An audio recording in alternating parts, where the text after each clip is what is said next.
had 700 megahertz spectrum for multi-billion dollars to try to come back in retroactively and apply very much sort of fixed-looking neutrality principles to that bandwidth would be, well, it could certainly be defended from a legal perspective because it's to a certain extent a bait and switch. Or at least those would be the legal arguments. So I just want to say that there is a clear line in the sand drawn, and ultimately, you know, I'm all for not blocking content. I mean, that's what I want as a consumer, but I also want the best experience that I can have, and to that, as we go down that path, you know, really the ability to manage your traffic is germane to that experience. Okay, well, fair enough. I want to keep you here for a second, Brian Partridge, and ask you about the LTE and WiMAX situation. You talked a little about these and pointed out that they really kind of target different markets.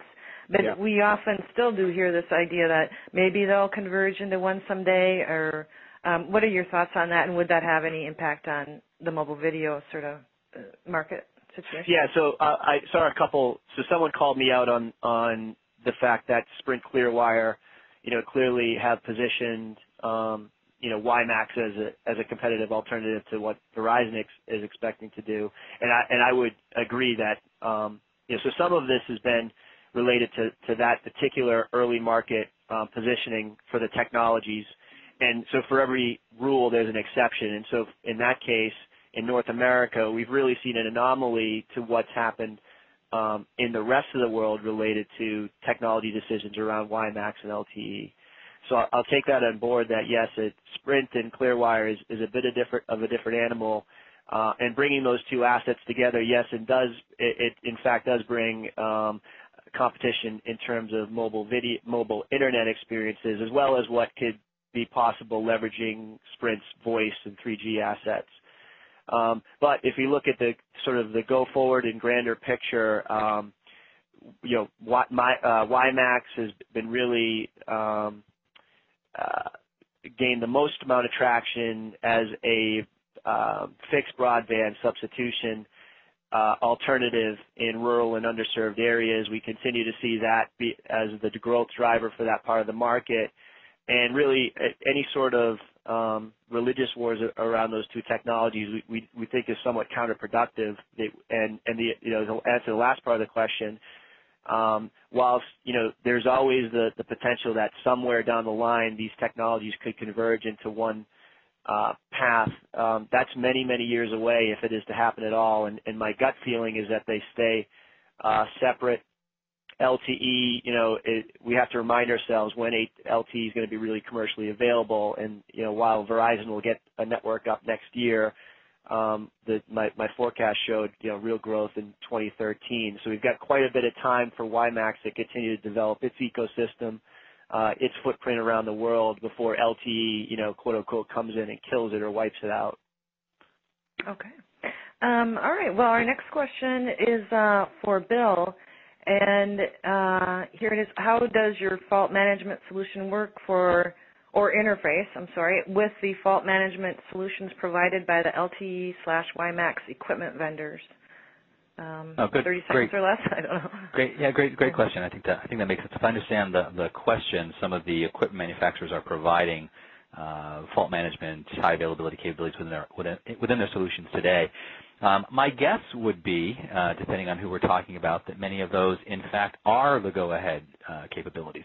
The software that we're talking about is typically provided to the equipment manufacturers themselves, who then implement that as part of their, in this case, LTE or WiMAX equipment. So while you may not know that it's go-ahead under the covers, it absolutely is part of the deployment. Okay. All right. Next question, I'm going to direct it to Brian Partridge. How do you see cable operators and 4G video impact the market, and with upgrading their networks for 4G? I guess. Well, that was some of what I was trying to get at in terms of the business model in the bedfellows. That like if we take the United States, for example, the relationship between Clearwire and the cable cos is a good indicator. So what they're going to do is they're going to leverage the Clearwire footprint to offer extended mobility services. So they're going to extend their broadband services to the mobile set. And then you can, very easily envision how they can together leverage each other's assets. So Clearwire's ability to provide a mobile broadband proposition to the cable company's customers for a price, and then the cable's ability to provide content to those users. Again, talking about 3Screen, I've got a relationship with Comcast. I'm on my mobile device enabled by WiMAX. I want to be able to get to my VOD server in my home, watch my content there in a seamless way. So yes, I do see a tremendous amount of synergy being created within those two camps. Thank you. Next question is directed to Bill and Brian Wood. Besides the example given today, how have COTS infrastructure solutions been proven in the market? Bill, would you take that one? Sure, thanks. They absolutely have been proven. The use of COTS and specifically HA middleware has been common in the telecom industry for the last 10 years. Since that time, there's been success in the media and, in fact, even in the aerospace and defense markets. In fact, our software is part of some of the weapons systems that the Navy now uses. I thought it might be interesting just to push to the audience the results of the poll question about the number in this space that are trying to do that, although it actually looks like I'm not able to do that. So what we're seeing in this poll question is about 30% of you responded. There we go. There's about 30% of you responded that you actually were looking also to provide these sorts of high availability requirements to the market. So we'll certainly see a greater uptick in this media space as well. Okay. And Monica, this is Brian Wood. I'll comment as well. So particularly advanced TCA systems, standards-based systems are seeing widespread uptake across the market, Tier 1, 2, and 3 network equipment providers across all geographies. That's the topic of an entirely, another discussion, and there are lots of other webinars and resources to address that.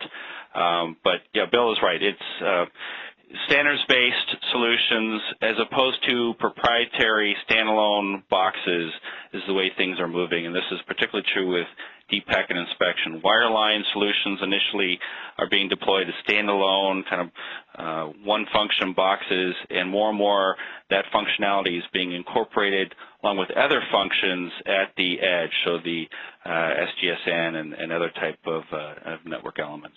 Okay, thank you. Well, I've got one more question for Bill, and I think we're running out of time, but I'd like to get to this one.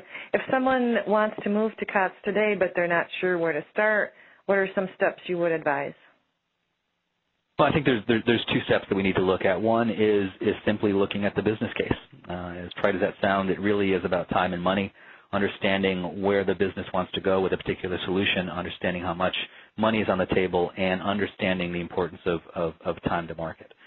Once you've done that and understand some of the parameters in which you're operating, what we are providing, what Continuous is providing, and many in the market are providing is, don't think of this COTS solution as this huge monolithic, eat the whole elephant at once kind of solution. There are key capabilities that you can choose a piece at a time and decide what is more important and really build from the ground up a COTS solution versus having to take the whole thing at once. So we see many starting a piece at a time. All right. Well, thanks, everybody, for participating today. I'm sorry we're out of time. I think whatever questions we didn't get to, we'll have our panelists look at those and try to get back to people as time permits. But thanks, everybody, for joining us, and have a great day. Thanks.